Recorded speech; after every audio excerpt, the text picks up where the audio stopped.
Siin ma nüüd olen, Raplamaa giid Maigi Novek, korralikult vaktsineeritud ja atesteeritud. Raplamaal mulle meeldib.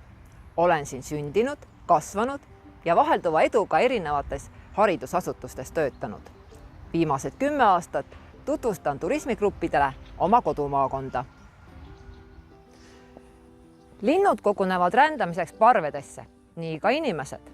Raplamaad võib avastada omal käel, kuid tunduvalt vahvam on teha seda koos teiste huvilistega ja koos giidiga, kes teab, kuhu minna ja tunneb kohalikke olusid Google'ist paremini. Giid annab oma jutuga nähtule sügavama tähenduse ja aitab maailma asjade üle aru pidada. Õnneks ei ole meil Raplamaal ühtegi eriliselt suurt ja kuulsat turismiobjekti. Seetõttu saab kogu maakond võimaluse olla eriline ja huvitav.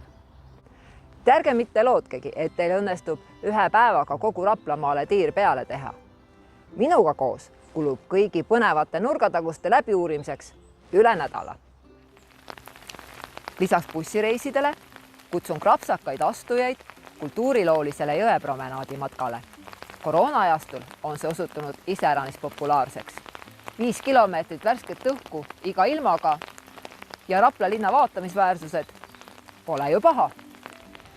Lõpetuseks polegi öelda muud, kui tulge ja vaadake koos minuga, mida huvitavat leidub Rapla maakonnas.